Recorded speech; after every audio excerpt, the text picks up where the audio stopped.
Welcome to another deep dive. We're tackling a topic that you guys have been asking about foods that support kidney health. Ooh, yeah, great topic. It's one of those things that most of us probably don't think about until there's a problem. Right. But get this, 1 in 7 American adults has chronic kidney disease. Wow, that many. That's wild, right? Yeah, So it's definitely worth taking a closer look at how we can give those kidneys some extra love absolutely. through what we eat, Yeah, food is so powerful. one bite at a time. I love that. So we've got this list of 13 kidney-friendly foods. And I've got to say, it goes way beyond the usual advice. Yeah, I was surprised by some of the things on this list. Me too. What really stood out to you? Honestly, the idea that certain foods might not just protect our kidneys, but actually help repair them, Whoa, like reverse damage. potentially. That's what some of the research suggests. That's incredible. Which foods are we talking about here? Well, blueberries, for example. Oh, blueberries. They're packed with antioxidants, of course, but some studies suggest they may actually help reverse some of the damage caused by chronic kidney disease. Okay, now those are some little superheroes. I always knew blueberries were good for us. Right.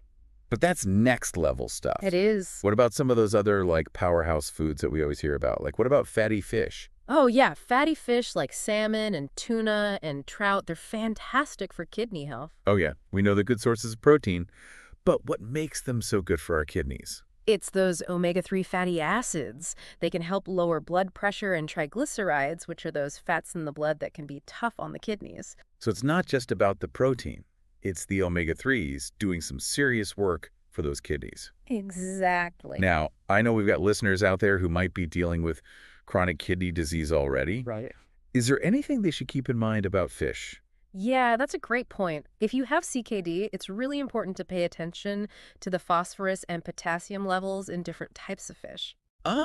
So it's not all fish are created equal when it comes to CKD. Exactly. Those minerals can be a little tricky when you've got kidney issues. But the National Kidney Foundation actually has a really helpful chart that can help you navigate those choices. Oh, perfect. So we'll make sure to link to that in the show notes. Great idea. And of course, as always, talking to your doctor is never a bad idea. It's always a good idea. So fish, check. What about our beloved leafy greens? Things like spinach and kale. Ah, yes, the nutritional powerhouses. They're good for pretty much everything, right? They are, but there's a catch when it comes to kidney health. They can be pretty high in potassium. Ah, right. And we were just talking about how potassium can be a concern for people with CKD. Exactly. When your kidneys aren't functioning at 100%, they have a harder time removing excess potassium from the blood. So moderation and guidance from your doctor are key when it comes to those leafy greens. Absolutely. Enjoy them, but just be mindful. Makes sense. Now let's move on to one of my personal favorites, Oh, what is it? garlic. Oh, yes. Garlic. It's amazing. So much more than just a flavor enhancer. It's like what medicine for your kidneys. You could say that.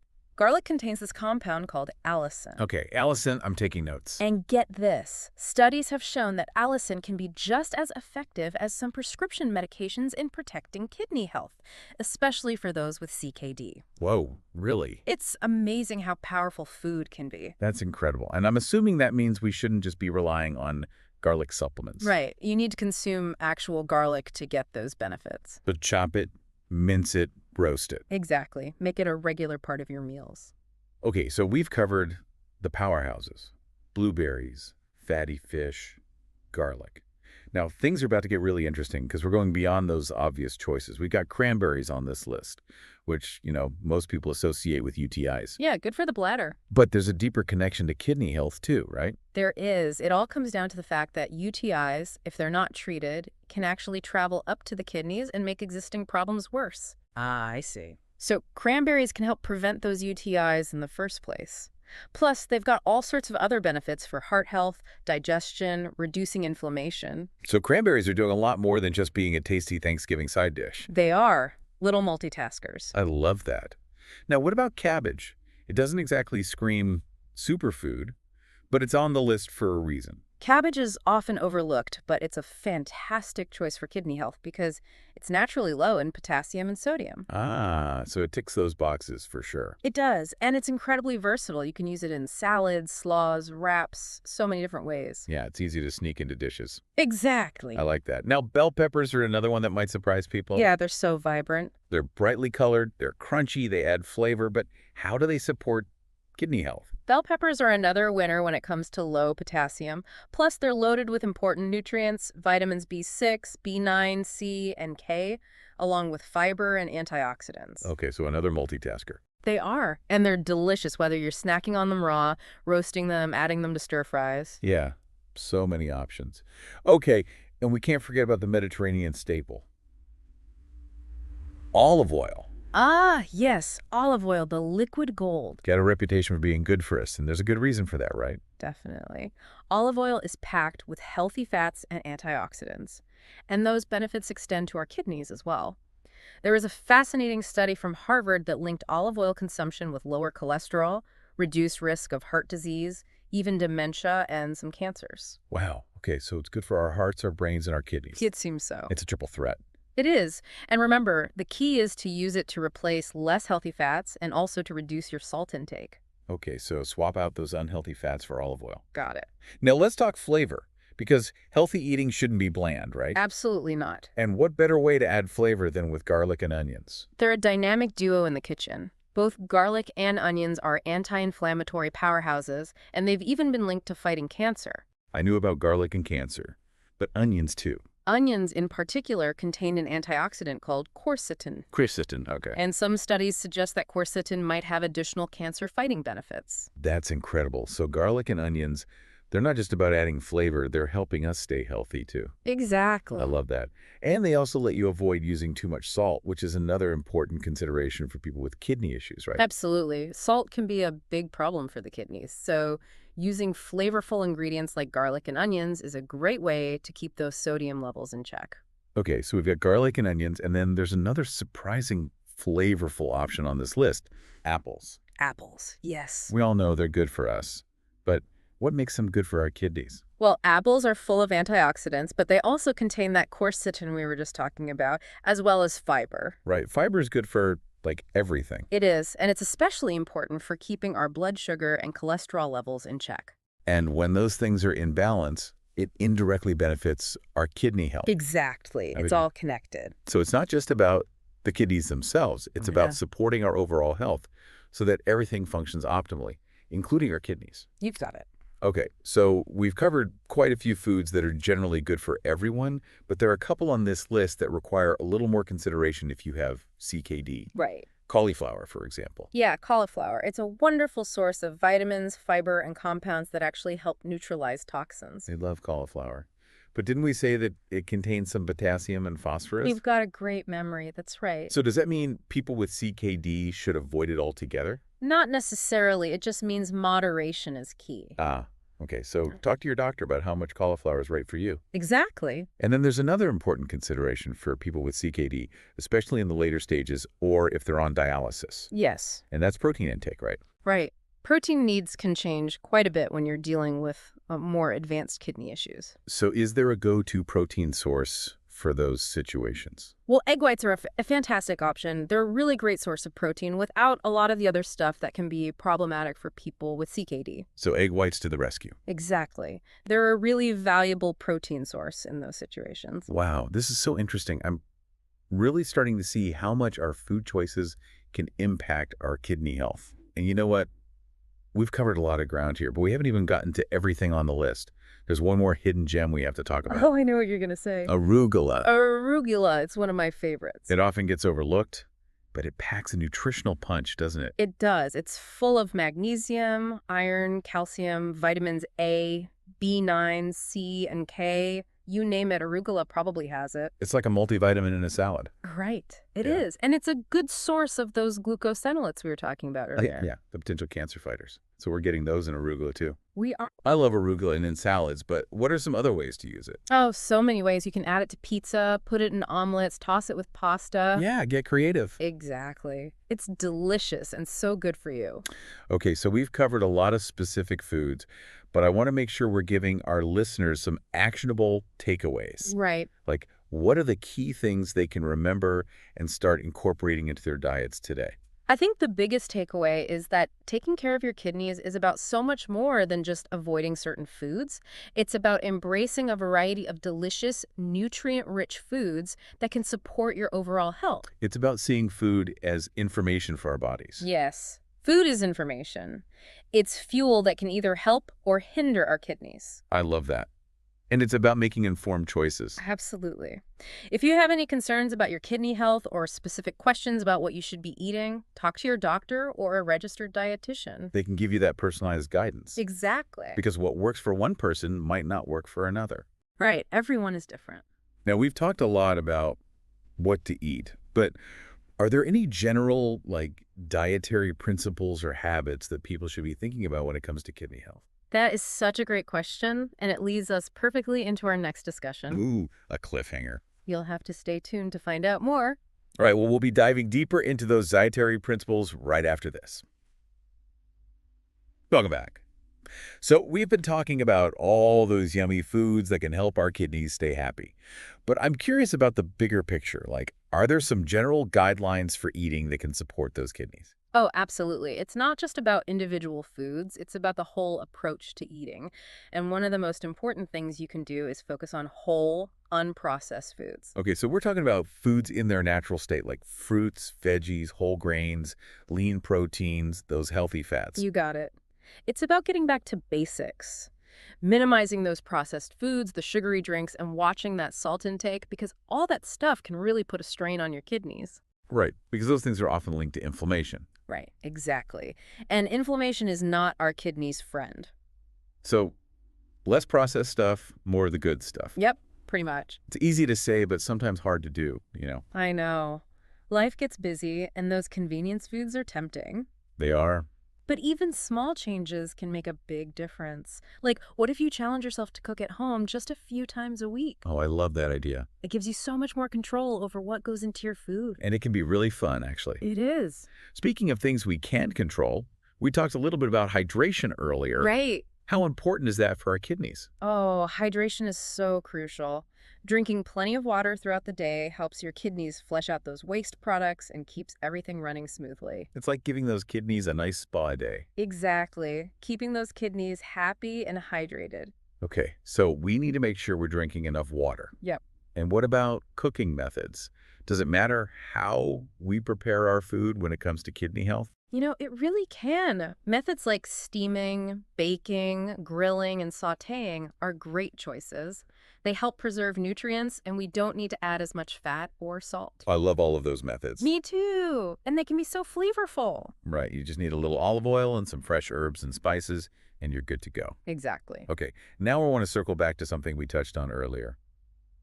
Potassium. Ah, yes, potassium. I know it's a mineral that people with chronic kidney disease need to be careful about. Right, because if your kidneys aren't functioning as well as they should be, they have a harder time removing excess potassium from the blood. And that can lead to problems, right? Yeah, it can. So it's not about avoiding potassium altogether, but really managing it carefully. That's the key. And that's where working with a healthcare professional like a registered dietitian can be so helpful. Okay, so get some personalized advice. Got it.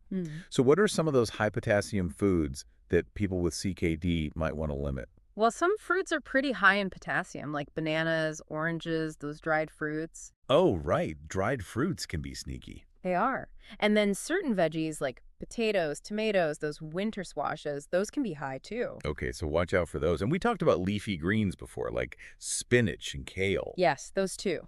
Super nutritious, but they do contain a good amount of potassium. So good in moderation for most people, but maybe something to be more careful about if you have CKD. Exactly. And then dairy products, especially milk and yogurt, they're relatively high in potassium too. Okay, noted. And then lastly, legumes, like those beans and lentils. So good for us in so many ways, packed with protein and fiber, but they can also be high in potassium. It seems like potassium is in so many healthy foods. It is. It's an essential mineral. It's just that when your kidneys aren't working at their best, you need to be a little more careful about how much you're taking in. So it's about being mindful. Exactly. Okay, so we've talked about what to limit, but what about foods that are naturally lower in potassium? Oh, there are so many delicious choices. For fruits, berries are your friend. Okay, berries. I love berries. They're fantastic. Think strawberries, blueberries, raspberries, cranberries. We talked about how amazing cranberries are for kidney health anyway. Right, they're little superstars.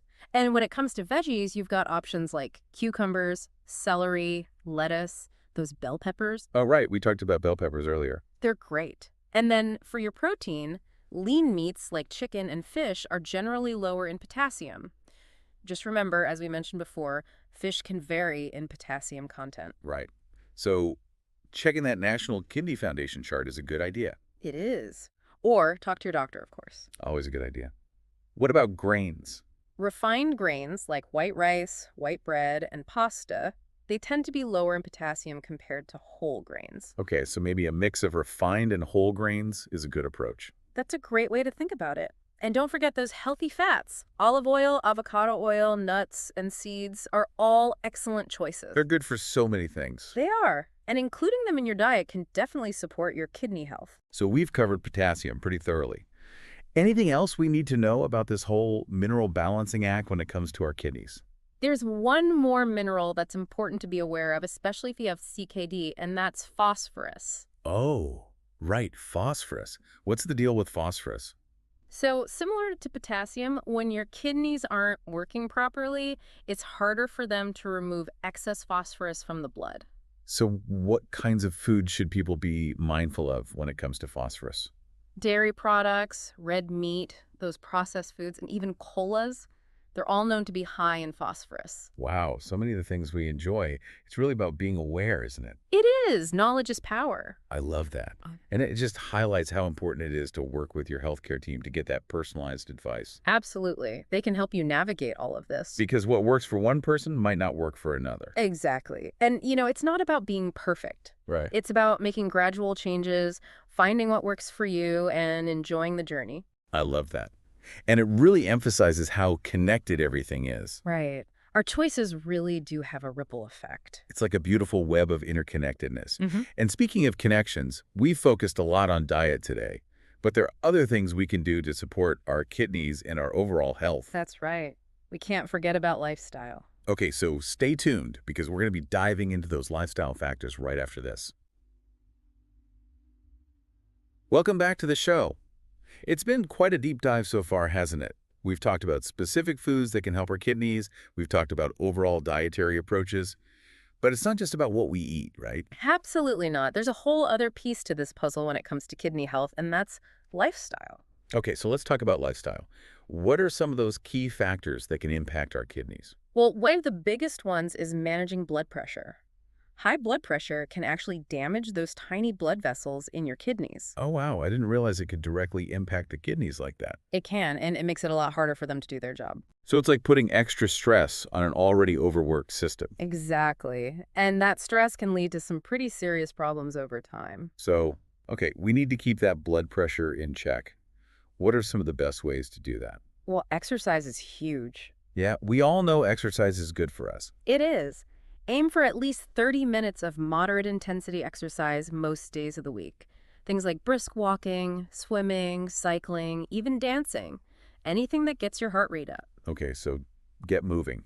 And what about stress? I feel like stress impacts everything these days. It really does. And when we're stressed, our bodies release hormones that can actually raise our blood pressure. And that makes sense. So finding healthy ways to manage stress, whether it's meditation, yoga, spending time in nature, journaling, whatever works for you, is so important. And I think a lot of people feel like they don't have time for those things, but they're so crucial, aren't they? They are. Taking care of our mental and emotional health is just as important as taking care of our physical health. Absolutely. And what about sleep? I've heard sleep is important for pretty much everything. It is, and it's definitely important for our kidneys too. Why is that? Well, when we sleep, our bodies get a chance to repair and rejuvenate. And our kidneys get a little break too, which helps them function more efficiently when we're awake. So a good night's sleep is like a little vacation for those kidneys. Exactly. It's a chance for them to recharge. Okay, so how much sleep should we be aiming for? Is there like a magic number?